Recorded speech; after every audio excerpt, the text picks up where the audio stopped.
আমার নাম রাহুল, বয়স ২৩ বছর। আমি থাকি একটা ছোট্ট গ্রামে, যার নাম সোনাপুর। চারদিকে সবুজ ধানের ক্ষেত, নদীর পাড় আর শান্ত পরিবেশ। কিন্তু আমার জীবনটা শান্ত ছিল না।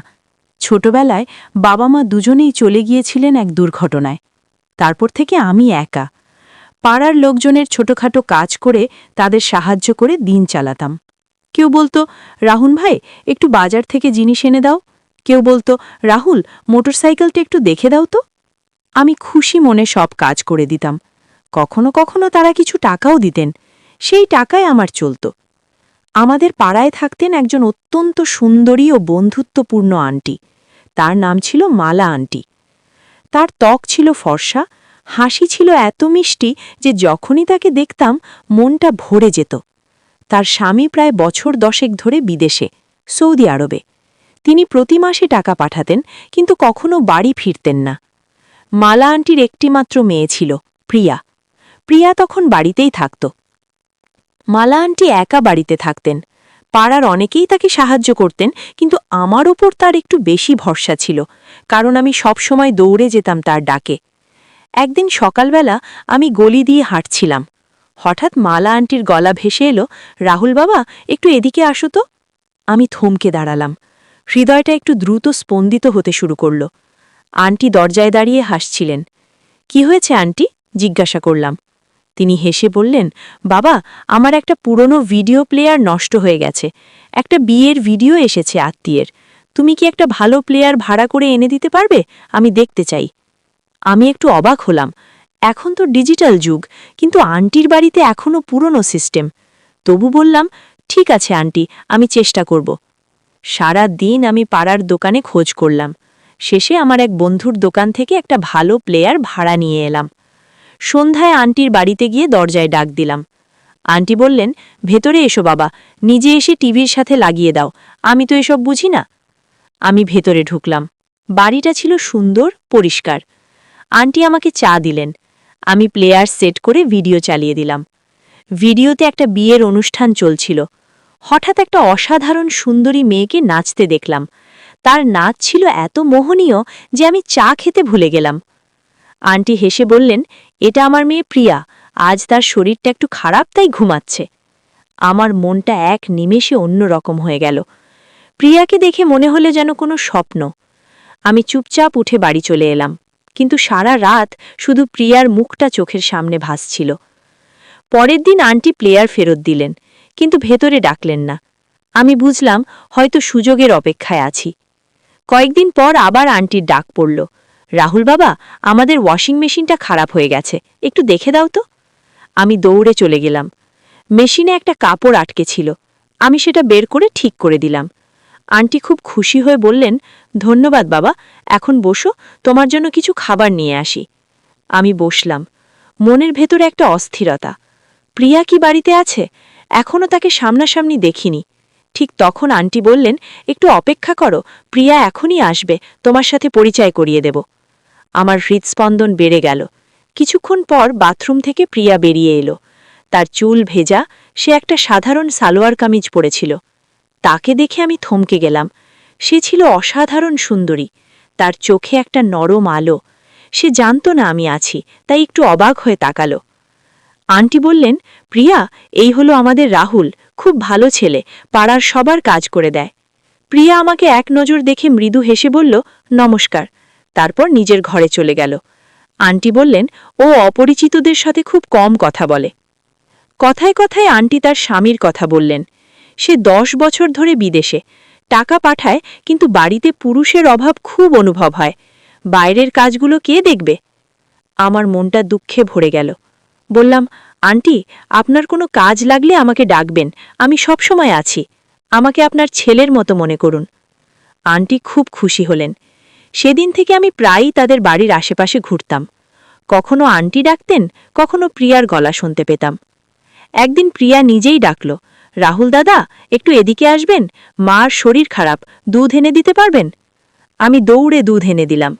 প্রিয়া দরজা খুলে বলল, ভেতরে এসে দিয়ে যান। আমি ভেতরে ঢুকলাম। আন্টি ঘুমাচ্ছিলেন। প্রিয়া জিজ্ঞাসা করল, চা খাবেন? তার কণ্ঠস্বরে এমন একটা মিষ্টি ছিল যে আমি শুধু হ্যাঁ বলতে পারলাম। চা খেতে খেতে আমরা কথা বলতে শুরু করলাম। প্রিয়া বলল, মা আপনার খুব প্রশংসা করেন। আপনি কি করেন? আমি বললাম, সারাদিন পাড়ার কাজ করে চলি, আর কিছু করার সামর্থ্য নেই। প্রিয়া হেসে বলল, কেন, আপনি তো এত ভালো, কোনো বড় কাজ করুন না। তারপর সে নিজের কথা বলল। আমি খুব অল্প বয়সে বিয়ে হয়েছিল, কিন্তু কয়েক মাস পর আমার স্বামী চলে যান। শ্বশুরবাড়ির লোকেরা আমাকে দোষ দিয়ে বাড়ি থেকে বের করে দেন। আমি শুনে অবাক হয়ে গেলাম। প্রিয়া এত সুন্দরী, এত নরম, অথচ তার জীবন এত কষ্টের। আমি বললাম, আপনি খুব সাহসী। সেদিন থেকে আমাদের কথা বাড়তে শুরু করল। আমি প্রায়ই যেতাম। আন্টি আর প্রিয়া দুজনেই আমাকে খুব কাছের করে নিলেন। একদিন প্রিয়া বলল, রাহুল দাদা, আপনি কতদিন পাড়ার ছোট কাজ করে যাবেন? কোনো বড় স্বপ্ন নেই? আমি বললাম, স্বপ্ন তো আছে। আমি বিদেশে যেতে চাই, ক্যানাডায়। সেখানে কাজ করে টাকা জমিয়ে নিজের একটা ছোট ব্যবসা করব। কিন্তু টাকা কোথায়? প্রিয়া চুপ করে রইল। তারপর হঠাৎ আমার হাত ধরে তার ঘরে নিয়ে গেল। আলমারি থেকে কিছু পুরনো গয়না বের করে বলল, এগুলো আমার বিয়ের সময়কার, আমার আর কোনো কাজে লাগবে না। এগুলো বিক্রি করে টাকা নিন, ক্যানাডা যাওয়ার জন্য লোন হিসেবে নিন, ফিরে এসে ফেরত দেবেন। আমি ভয় পেয়ে গেলাম। না প্রিয়া, এটা আমি নিতে পারবো না, আমরা এখনো এত কাছের নই। প্রিয়া বলল, এটা উপকার নয়, এটা বিশ্বাস। মার জন্য আপনি যা করেন সেটাতে আমি আপনাকে সম্মান করি। আমি গয়না নিলাম না। বাড়ি ফিরে এসে দুদিন কাটালাম চিন্তায়। তৃতীয় দিন আন্টি নিজে আমার বাড়িতে এলেন। রাহুল বাবা, দুদিন কেন আসনি? আমরা তোমাকে খুব মনে রাখি। প্রিয়াও? আমি অবাক হয়ে জিজ্ঞাসা করলাম, প্রিয়াও? আন্টি হেসে বললেন, হ্যাঁ, ও খুব দুঃখী মেয়ে। তোমার মতো ভালো ছেলে ছাড়া আর কে আছে ওর জীবনে? আমি ওর জন্য আবার বিয়ের কথা ভাবছি। আমার মাথা ঘুরে গেল। প্রিয়ার দ্বিতীয় বিয়ের কথা শুনে আমি চুপ করে গেলাম। সারা রাত ভাবলাম, আমি কি যথেষ্ট ভালো? টাকা ছাড়া কি করে? শেষমেশ আমি প্রিয়ার প্রস্তাব মেনে নিলাম। গয়না নিয়ে বন্ধুর সাহায্যে ক্যানাডার ভিসা ও টিকিটের ব্যবস্থা করলাম। 1 মাসের মধ্যে সব রেডি। আন্টিকে বললে তিনি দুঃখ পেলেন, কিন্তু প্রিয়া খুব খুশি হল। বিদায়ের দিন প্রিয়া চুপি চুপি বলল, মন দিয়ে কাজ করবেন আর ফিরে এসে আমাদের কথা মনে রাখবেন। আমি বললাম, আমার হৃদয় তো এখানেই রেখে যাচ্ছি। ক্যানাডায় প্রথম মাসগুলো ছিল খুব কঠিন। নতুন দেশ, নতুন কাজ, ঠান্ডা আবহাওয়া। কিন্তু প্রতি সপ্তাহে আন্টি আর প্রিয়ার সাথে ফোনে কথা বলতাম। প্রিয়া বলতো, টাকা জমান, অযথা খরচ করবেন না, শীঘ্রই ভালো কিছু হবে। 2 বছর কেটে গেল। আমি ভিসা রিনিউ করলাম। ছুটি পেয়ে দেশে ফিরলাম। আন্টি আমাকে দেখে জড়িয়ে ধরে বললেন, তুমি তো খুব স্মার্ট আর সুন্দর হয়ে গেছো বাবা।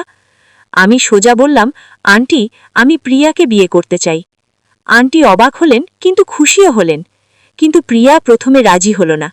রাহুল দাদা, আপনি আমার চেয়ে ছোট, আমার জীবনে অনেক কষ্ট গেছে। আমি ভেঙে পড়লাম।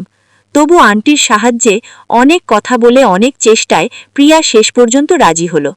আমাদের বিয়ে হয়ে গেল। আমি প্রিয়াকে নিয়ে ক্যানাডায় চলে গেলাম। সেখানে আমার ভালো চাকরি হলো, নিজের ছোট একটা বাড়ি কিনলাম। আমাদের 2টি সুন্দর সন্তান হলো। আজ আমরা খুব সুখী। প্রিয়া প্রায়ই বলে, রাহুল, মনে আছে সেই দিনগুলো যখন তুমি পাড়ার কাজ করে বেড়াতে আর আমি তোমাকে দেখে চুপ করে থাকতাম? আমি হেসে বলি, আর মনে আছে সেই গয়নাগুলো? সেগুলো ছিল শুধু একটা সূচনা। আসল জিনিসটা ছিল তোমার বিশ্বাস আর আমার পরিশ্রম। আজ আমরা খুব সুখী। মালা আন্টি প্রতি বছর একবার করে কানাডায় আসেন। নাতি নাতনিকে কোলে নিয়ে বলেন, দেখো, ভালোবাসা আর পরিশ্রম থাকলে দূরত্ব কোনো বাধা নয়। বন্ধুরা, এটাই ছিল গ্রামের সেই সুন্দর প্রেমের গল্প। আশা করি আপনাদের ভালো লেগেছে।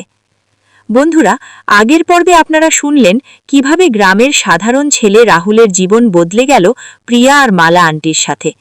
প্রিয়ার দেওয়া গয়না বিক্রি করে ক্যানাডায় চলে যাওয়া, 2 বছরের কঠিন পরিশ্রম, দেশে ফিরে প্রিয়াকে বিয়ের প্রস্তাব, আর শেষমেশ তাদের বিয়ে।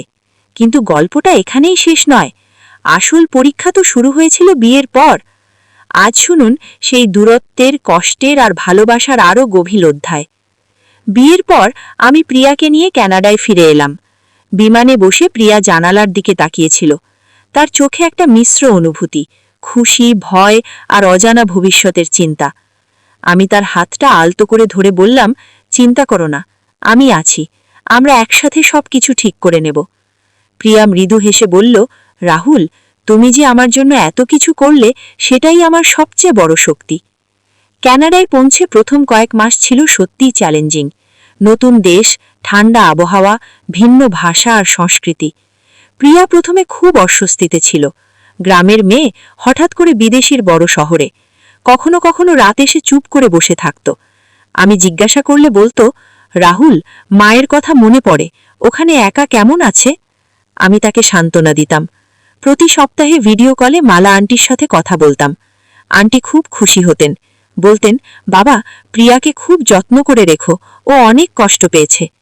আমার চাকরিটা ছিল একটা ছোট ফ্যাক্টরিতে। প্রথমে শিফটের কাজ, সকাল থেকে রাত পর্যন্ত কাজ। ক্লান্ত হয়ে বাড়ি ফিরে দেখতাম